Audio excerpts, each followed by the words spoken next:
संख्या पद्धति, संख्या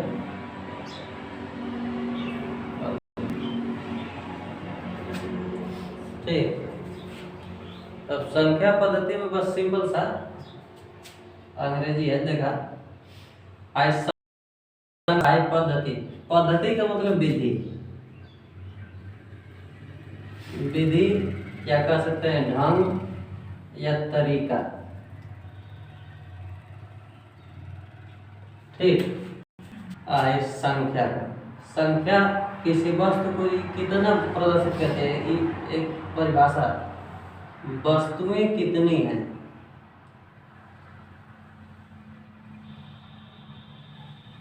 वस्तुएं कितनी हैं, बस परिभाषा है, ठीक।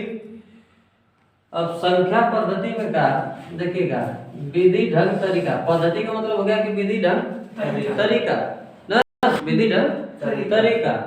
इसकी परिभाषा होगा कि वस्तु में कितने हैं। देखना तरीका एक तो बड़ा लाजमी सा है, जैसे नहीं कहते थे किसी भी चीज को कहते थे कि सिस्टम, तो संख्या का हो गया नंबर, संख्या का क्या हो गया नंबर। पद्धति का हो गया सिस्टम, सिस्टम ना। अब देखिए किसी चीज को जैसे ये कह दिया जाता है सिंपल सा कि अगर सिस्टम कह देते हैं, सिस्टम की बात कर देते हैं, तो नहीं कहते हैं कि तनी देखिए इसको कहते हैं विधिवत या व्यवस्थित रूप, व्यवस्थित रूप। देखिएगा आगे समझ में। तो नंबर सिस्टम, नंबर का मतलब हो ही गया भैया कि संख्या, नंबर का मतलब क्या हो गया संख्या। अब कर रहा है क्या है सिस्टम, ठीक है ना।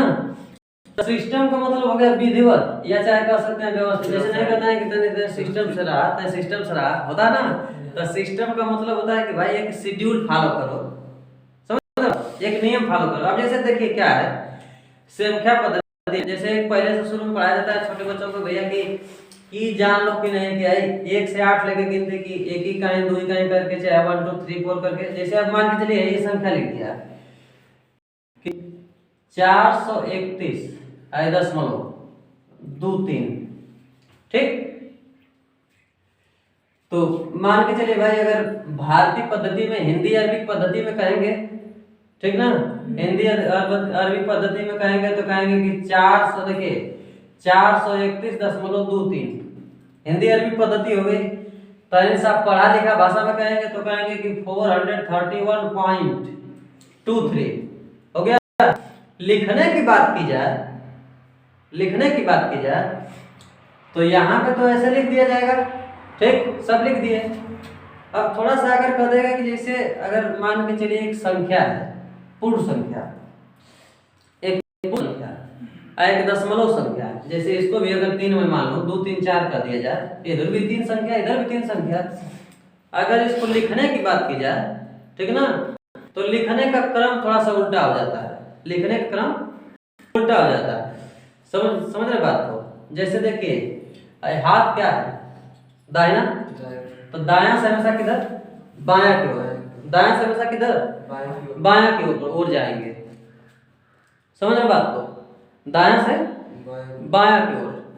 देखिए तो दायां से बायां की ओर ये ना होगा, पढ़ने के लिए तो बोलेंगे भाई देखिए दायां से बायां का मतलब क्या होगा, इकाई, ठीक, दहाई, आई, सैकड़ा, इकाई, दहाई और सैकड़ा। अब इधर से देखिए, अब इधर से क्या है, लेकिन दशमलव संख्या उल्टा जाता है, दशमलव संख्या में क्या होता है उल्टा जाता है। अब इधर से जाएंगे 2 3 4 पढ़ेंगे, समझ रहे बात को। अगर इसको विस्तृत लिखना हो तो क्या 4 प्लस 30 प्लस 1 हो गया ना। अब इसके बाद यहाँ दशमलव दे दिया है, ठीक। अब दशमलव के बाद कितना दे दिया, 2 दे दिया, 1 अंक पे है ना, दशमलव 1 अंक पे है, तो यहाँ पे इसके लिए एक जीरो। आप एक लिखते जाइए, सबके नीचे एक लिखते जाइए। आई प्लस, देखिए आई 3 लिख लिए है ना, तो 1 2 दूसरा स्थान पे, तो आई एक डबल जीरो कर दीजिए। समझ रहे बात को? आई फिर देखिए 4 है ना, तो यहाँ पे हो गया 4।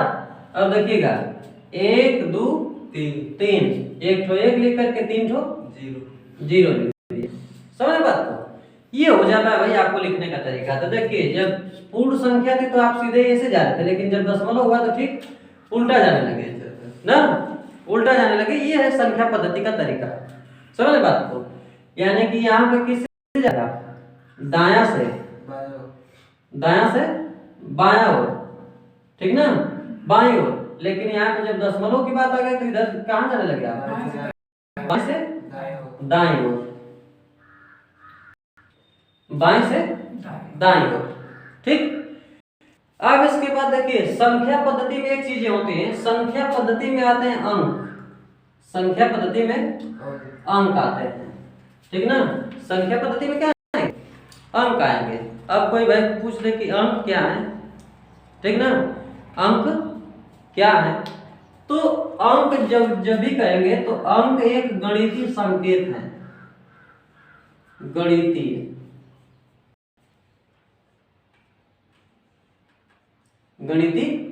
संकेत है। आया समझ में? अब इस संकेत क्या है, ये गणितीय संकेत क्या है, ये क्योंकि संख्या को प्रदर्शित करते हैं, संख्या को प्रदर्शित करते हैं, संख्या प्रदर्शित करते हैं। ठीक, जैसे 1 2 3 4 करके ऐसे 9, ये सब चीजें क्या है, संख्या है। 0 ले लीजिए, ये सब क्या है, संख्या बनाएंगे। तो ये सब गणितीय संकेत हैं जो संख्या को प्रदर्शित करने के लिए बनते हैं। समझ रहे बात को?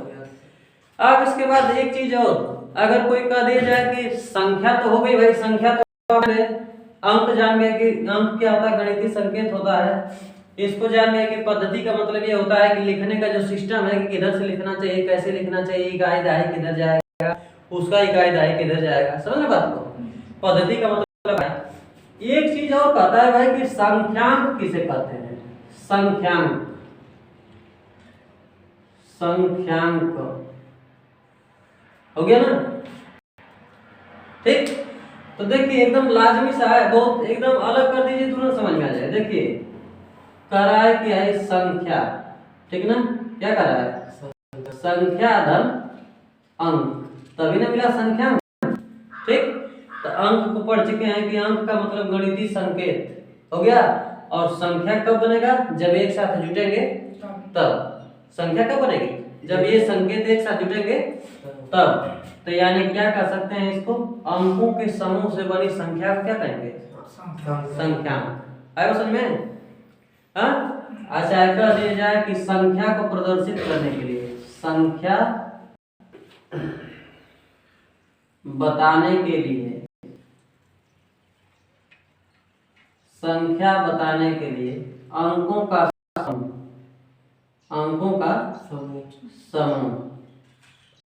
ये कहलाएगा संख्या। ठीक ना, संख्या बताने के लिए अंकों का समूह क्या कहलाएगा, संख्या कहलाएगा। ठीक, ये चीज हो गई। अब एक चीज देखिएगा, सिंपल सा एक चीज की बात बता रहा हूं। ये तो हो गया भैया संख्यांक के बाद। संख्या के दो मान होते हैं, संख्या के दो मान होते हैं, इसको भी देख लीजिए। संख्या के दो मान होते हैं, देखिए यहाँ पे संख्या के दो मान होते हैं, एक अस्थानी मान, अस्थानी मान हो गया, और दूसरा जाति मान, जाति मान हो गया। इसको कहते हैं प्लेस, प्लेस, और इसको कहा जाता है फेस। ठीक ना, फेस, और दोनों का साथ जुड़ गया वैल्यू। ठीक, अब तरीका बता रहा हूं। एक तो लड़के की बात बता रहा हूं, एक तो छोटा बच्चा, देखना फेस वैल्यू और प्लेस वैल्यू एकदम सिंपल सा लाजमी सा एग्जांपल है। एक छोटा सा बच्चा वही रहेगा, बच्चे, एक छोटा सा बच्चा कहीं रहेगा, क्या रहेगा, बच्चा रहेगा। कोई भी उसको गोद में खिला सकता है, वो किसकी तरह है, जाति मान की तरह। लेकिन एक बड़ा आदमी जैसे स्थान बदलेगा उसकी वैल्यूएशन भी क्या हो जाएगी, बदलेगी। घर पे और कुछ हो कह के बुला देगी, समझ रहे बात को, बीवी कुछ भी करके बुला देगी ना।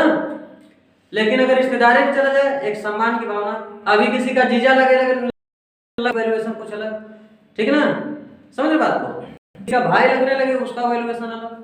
तो स्थान के अनुसार जिसका मान परिवर्तित हो रहा है वो क्या होगा, स्थानीय मान, और जिसका स्थान के अनुसार कोई मान परिवर्तन नहीं हो रहा है उसको जाति मान कहेंगे, समझ बात को। बता ना कि स्थानीय मान एक बड़े आदमी की तरह है भाई, जैसे जैसे स्थान बदला उसकी क्या होगी, वैल्यू बदलती गई। और जाति मान छोटे बच्चे की तरह, कोई भी लिया गोद में गिरा वो सबके लिए क्या है, बच्चे है, चाहे वो भले पद में चाचा लगता हो लेकिन बच्चा है तो बच्चे रहेगा, समझ रहे बात को। तो ये हुआ स्थानीय और जाति मान। तो स्थानीय मान का मतलब हुआ कि स्थान के अनुसार जब परिवर्तित होगा मान उसको स्थानीय मान, और जिसमें परिवर्तन नहीं होगा उसका जाति मान। जैसे देखिए अगर कह दिया जाए यहाँ पे कि 4374 का स्थानीय मान, स्थानीय मान आए, देखिए 4 है ना, तो इसका अगर इकाई से शुरू करेंगे तो 4 × 1 बराबर क्या आएगा, 4। अब यहाँ पे लेकिन इसका करेंगे, देखिए इसका कर दिया जाए तो 4 × 1 2 3 आए समझ में, यानी 1 ठो 1 और 3 ठो 0, कितना हो गया 4 और 4000 हुआ ना। तो ये हुआ इसका स्थानीय मान। लेकिन जाति मान 4 है इसी जगह है, तब इसको 4 पढ़ना है, 4 पढ़ना है, यहाँ तो इसको क्या पढ़ना है, छोटे बच्चे की तरह हो गया ना। ये होता है जाति मान और स्थानीय मान में अंतर। इतना लिख के आगे होता है संख्या के बारे में आप लोगों को।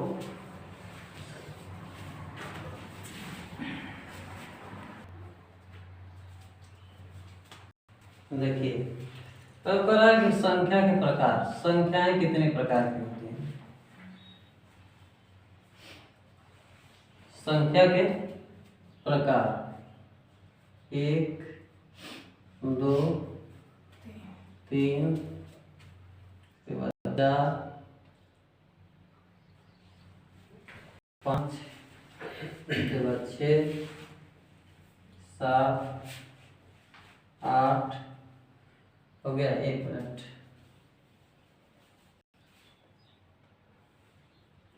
5 6 7 8 9 10 11, ठीक। और यहाँ पे एक 12 आती है, उसको इधर कहीं लिख लीजिएगा, 12वें नंबर पे है, ठीक। लगभग संख्या के बारे में बता रहा है, एकदम नॉर्मल सी चीज है, बहुत ज्यादा परिभाषा भी नहीं लिखना, बस एकदम एक एक लाइन का लिखते जाएंगे तो सही हो जाएगा। देखिए पहला शुरू होती है प्राकृतिक संख्या से, प्राकृतिक संख्या, प्राकृतिक संख्या। इसके बाद आता है पूर्ण संख्या, पूर्ण संख्या, ठीक। प्राकृतिक, पूर्ण संख्या, और पूर्ण के बाद जैसे शुरू होगा तो आएगा पूर्णांक, पूर्णांक। इसके बाद आ गया सम, सम संख्या। इसके बाद आ गया विषम संख्या, ठीक, सम और विषम, ठीक है।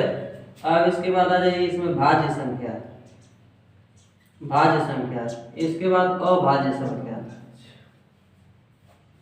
ठीक। अब इसके बाद इसको कहते हैं सभाज्य संख्या, सभाज्य, ठीक है, सभाज्य संख्या। इसको स अभाज्य लिखते हैं, स अभाज्य होता है, स अभाज्य संख्या, ठीक। ये सभाज्य संख्या हो गया। इसे लिखेंगे परिमेय संख्या, परिमेय संख्या। ये 10वां हो गई अपरिमेय संख्या, ठीक। 10वां हो गई अपरिमेय संख्या। 11वां हो गई वास्तविक संख्या, वास्तविक संख्या। और 12वां हो गया भिन्न संख्या, भिन्न संख्या, ठीक, भिन्न संख्या हो गया बराबर। देखिए अब खाली कहानी सुनेगा सब समझ में जाएगा। देखिएगा, ठीक, देखिए तो पहली संख्या के बारे में सुनिए।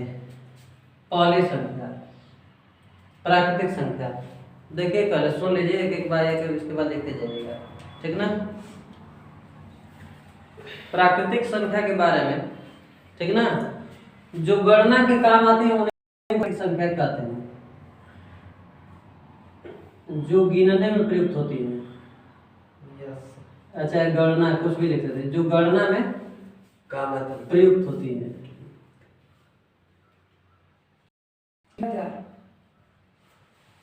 अब जैसे कहीं कोई जाएगा, एक तरीका देखिए, कोई कहीं जाएगा, कहीं ये नहीं ना होगा कि इतने हमको शून्य के जी मिठाई चाहिए, ऐसा कुछ नहीं। शून्य ही एक ऐसी संख्या जिसकी गणना नहीं करने के लिए प्रयोग होती है, ठीक ना, समझे बात को।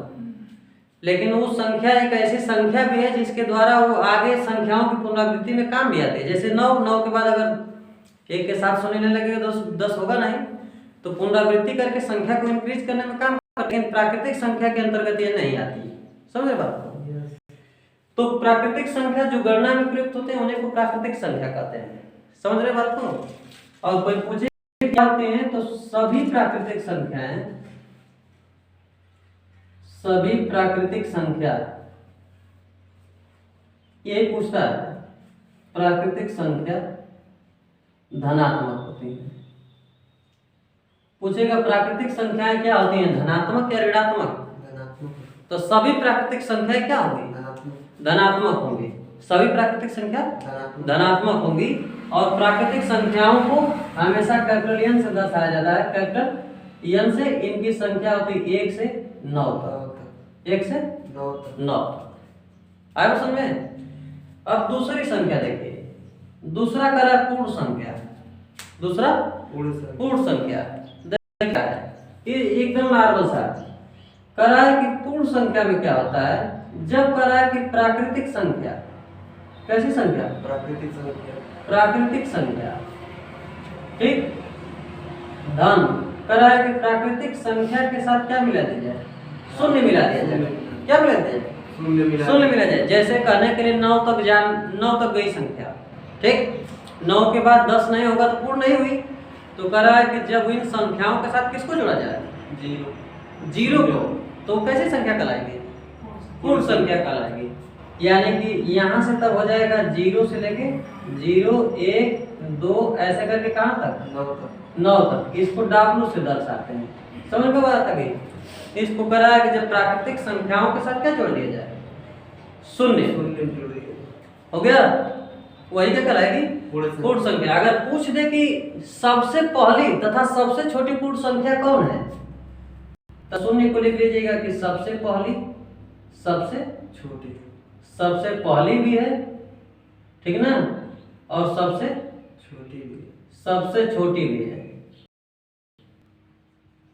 सबसे पहली तथा सबसे छोटी पूर्ण संख्या किसको कहा जाएगा, शून्य को, समझ बात।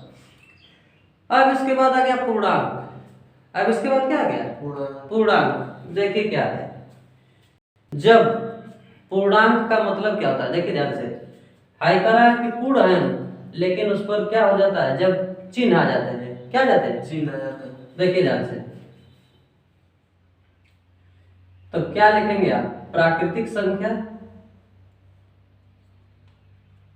प्राकृतिक संख्या हो गया, समझ बात को। इसको प्राकृतिक संख्या ना लिख के ऐसे लिख सकते हैं, धनात्मक संख्या, धनात्मक व क्या ऋणात्मक हो गया, तथा शून्य। देखिए धनात्मक व ऋणात्मक संख्या, देखिए धनात्मक व ऋणात्मक संख्या, ठीक है, धनात्मक व ऋणात्मक संख्या। और इसके साथ क्या जोड़ दिया जाए, कह रहा है कि प्लस क्या जोड़ दिया गया, शून्य को जोड़ दिया जाए, तो उसी को क्या कहेंगे, पूर्णांक कहेंगे। जैसे देखिए कह रहा है कि -3, -2, -1, इसके बाद ये कह दिया जाए, देखिए इसमें 0 दे दे, 4 दे दे, 6 दे दे, 5 दे दे, ये सब क्या है? पूर्णांक हो जाएंगे। ठीक। अब इसके बाद सम और विषम को देखिए, सम और विषम को देखिए क्या है। तो जो सम संख्या की बात की जाए, सम संख्या की, तो कहते हैं कि जो 2 से पूर्णतः विभाजित, 2 से पूर्णतः विभाजित हो जाए, पूर्णतः विभाजित, पूर्णतः विभाजित हो गया ना। 2 से पूर्णतः क्या हो जाए? विभाजित हो जाए, उसी को क्या कहेंगे? सम संख्या। जो 2 से पूर्णतः विभाजित हो जाए उसी को सम संख्या। इसकी पहचान होती है कि संख्या का इकाई अंक, संख्या का इकाई अंक हो गया ना। संख्या का इकाई अंक 0, 2, 4, 6, 8 होता है। समझ बात को? और विषम संख्या, विषम संख्या में कराया कि ऐसी संख्या जो 2 से विभाजित होने पर, 2 से विभाजित होने पर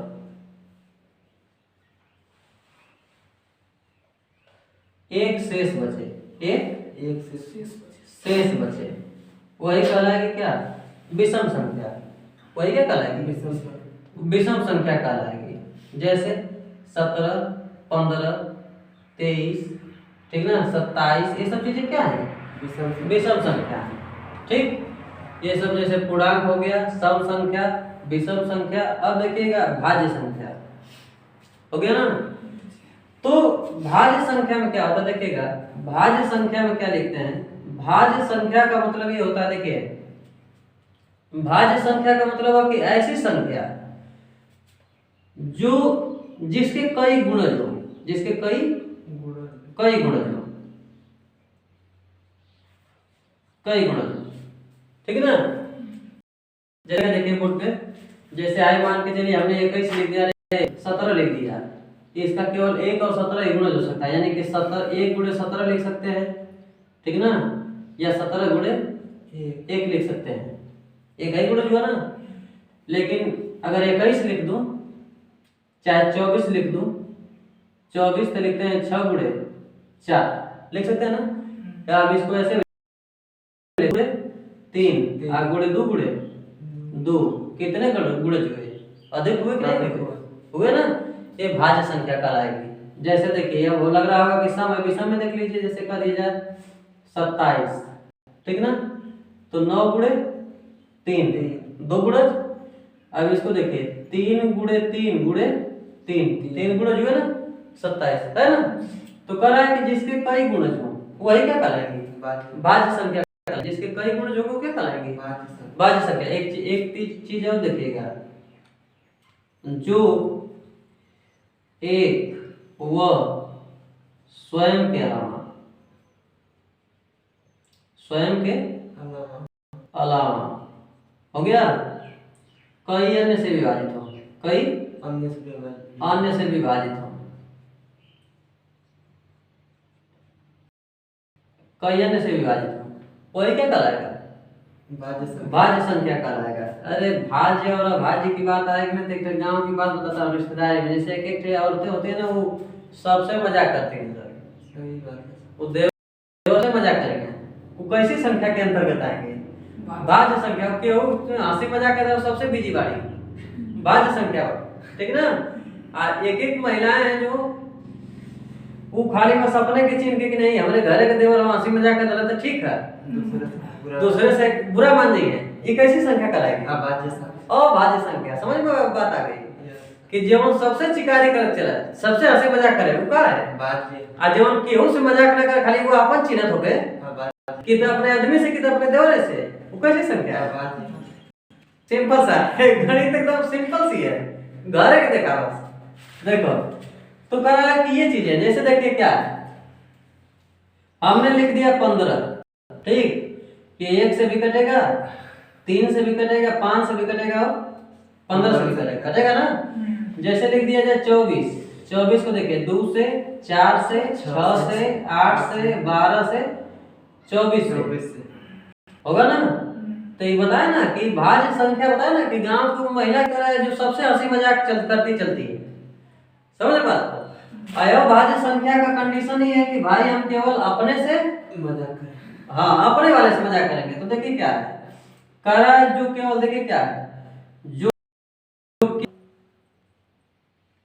एक व स्वयं एक व स्वयं के अलावा किसी दूसरे से विभाजित न हो वही क्या कहलाएगी अभाज्य संख्या। अभाज्य संख्या है ना वही क्या कहलाएगी अभाज्य संख्या। जैसे 17 एक से कटेगा 17 से कटेगा 13 एक से कटेगा 13 से कटेगा। ये सब चीजें क्या है अभाज्य संख्या। अभाज्य संख्या ठीक ना। अब देखिएगा सह अभाज्य दिया है कौन सा सह अभाज्य। इसको जानते हैं किस नाम से जानते हैं कहीं कहीं पूछते हैं इसको कहते हैं जुड़वा अभाज्य संख्या। जुड़वा अभाज्य संख्या इसको कहेंगे सही जानते हैं ना जुड़वा अभाज्य संख्या। सुनिए क्या है कह रहा है कि दो संख्याओं का ऐसा युग्म सह का मतलब होता है जुड़ा हुआ जुड़वा का मतलब होता है युग्म रूप में युग्म यानी जोड़ा युग्म यानी जोड़ा जोड़ा रूप में ठीक ना। और जिसका केवल क्या कामन हो एक कामन हो। कह रहा है संख्याओं का ऐसा जोड़ा जिसमें कौन सा उभयनिष्ठ हो एक ही क्या हो उभयनिष्ठ हो एक ही उभयनिष्ठ हो वही क्या कहलाएगा सहअभाज्य चाहे जुड़वा अभाज्य। समझ रहे बात को। जैसे देखिए एक चीज बताता हूँ जैसे 2 और 3 का गुणनखंड करेंगे तो क्या कामन मिलेगा एक मिलेगा 1 गुणे 2 1 गुणे 3 तो एक है ना कामन होगा। तो अब इसी तरीके से देखिए 5 और 9 का कर दिया जाए तो क्या कामन मिलेगा एक कामन मिलेगा। तो कह रहा है कि ऐसी संख्याएं जिनमें क्या केवल क्या उभयनिष्ठ हो केवल एक उभयनिष्ठ हो ना वही क्या कहलाएंगे युग्म कहलाएंगे। अब देखिएगा परिमेय और अपरिमेय होता है परिमेय और अपरिमेय ठीक ना। तो जो परिमेय संख्या होती है देखिएगा ध्यान से परिमेय संख्या की बात बता रहा हूं ठीक। परिमेय संख्या जो होती है परिमेय संख्या को भिन्नात्मक संख्या भी कहा जाता है यानी कि ऐसी संख्या जिनको भिन्न के रूप में प्रदर्शित किया जा सके। क्या किया जा सके भिन्न रूप में भिन्न रूप में रखा जाता है यानी कि P अपान Q पता नहीं है P अपान Q के रूप में। लेकिन ऐसी संख्या जिनको इनके रूप में नहीं प्रदर्शित किया जा सके यानी P अपान Q के रूप में प्रदर्शित नहीं किया जा सके। हर चीज में देखो एक चीज बता रहा हूँ हर क्लास में चाहे कोई भी यूट्यूब खोलेंगे तो कहेंगे परिमेय संख्या P अपान Q देखना एक चीज बताता हूँ आपको थोड़ा सा यहीं पे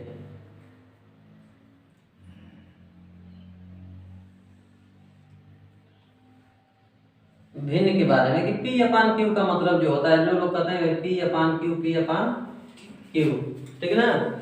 बार बार ये कहा जाता है कि P अपान Q देखिए ध्यान से बार बार यही कहा जाता है कि P अपान Q जहाँ Q is not equal to 0 तो क्या होगा परिमेय इज नॉट इक्वल टू 0 होगा तो क्या होगा परिमेय होगा क्या होगा परिमेय ठीक ना। और जब Q इक्वल टू क्या हो जाएगा 0 तो क्या हो जाएगा परिमेय हो गया ना। ये चीजें तो हो गई भाई ये परिमेय और परिमेय की पहचान ठीक। यहाँ पे लिख देंगे कि भाई क्या है कि Q is not equal to 0 यहाँ पे लिख देंगे कि Q इक्वल टू 0 परिमेय और परिमेय संख्या हो गई समझे बात को। लेकिन एक कंडीशन है P अपान Q है क्या चीज अगर कह दिया जाए अगर मान के चलो इसको कहते हैं हम अंश कहते हैं और इसको हर अंश और हर। तो अंश की परिभाषा और हर की परिभाषा अगर कोई पूछे कि भाई अंश और कही दे के मतलब कि डिफाइन करिए कि डिनोमिनेटर और नॉमिनेटर किसे कहते हैं क्या परिभाषा हो सकती है अंश और हर की तो क्या कहा जा सकता है लगभग। देखिए एक तरीका बताता हूँ एकदम सिंपल सा है कुछ परिभाषाएं नहीं होती बस सिंपल सी चीज है समझने की चीज। देखिए आई कह रहा है कि एक ठो रोटी है एक ठो रोटी की संख्या कितनी एक रोटी की संख्या कितनी होगी एक रोटी की संख्या कितनी होगी एक। हमने इस रोटी को 3 टुकड़े में कर दिया कितने टुकड़े में?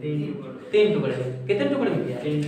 3 टुकड़े में। तो लिखेंगे क्या? 1/3। समझ रहे बात को? रोटी पूरा थी तो अंश के रूप में लिख दिए। किसके रूप में लिखे? अंश के रूप में। तो अंश का मतलब हुआ संपूर्ण। क्या हुआ? संपूर्ण या मूल। संपूर्ण या मूल हो गया ना? ठीक। अब जितना टुकड़ा किया हमने, टुकड़े को किसके रूप में लिख दिया? टुकड़े को किस रूप में लिख रहे हैं? हर के रूप में। तो हर का मतलब हो गया क्या? खंड। हर का मतलब क्या हुआ? खंड। तो किसी संख्या का गुणज या लघु रूप खंड उसका क्या कहलाएगा? हर कहलाएगा। लेकिन संख्या का सम या मूल क्या कहलाएगा? उसका अंश कहलाएगा। आगे समझ में? यही होता है अंश और हर में अंतर। ठीक। अब देखिएगा वास्तविक संख्या। हो गया ना? वास्तविक संख्या। अगर कोई पूछ दे भैया कि अपरिमेय संख्या, तो जैसे आप लोग जानते हो कि नहीं कि अपरिमेय संख्या जैसे √3 दे दे, 5 दे दे, ठीक है, पाई का मान दे दे, ये सब चीजें क्या है? अपरिमेय संख्या। देखिए अब अगर कह रहा है कि वास्तविक संख्या किसे कहते हैं? कौन सी संख्या? वास्तविक संख्या। तो जो वास्तविक संख्या की बात की जाएगी, ठीक ना, वास्तविक संख्या की, तो वास्तविक संख्या का मतलब जानते हैं क्या होता है? कि जो अपरिमेय तथा अपरिमेय दोनों का सम्मिलित रूप, परिमेय संख्या प्लस अपरिमेय संख्या, अपरिमेय संख्या, ठीक ना, दोनों के सम्मिलित रूप को क्या कहा जाएगा? वास्तविक संख्या कह सकते हैं। इसमें कुछ भी लिख सकते हो, जैसे √5 i पाई 3/4, सभी सम्मिलित रूप को क्या कहते हैं? वास्तविक संख्या कहते हैं। आगे समझ में? लिख लीजिए इतना, इसके बाद तब आगे चला बताया जाएगा।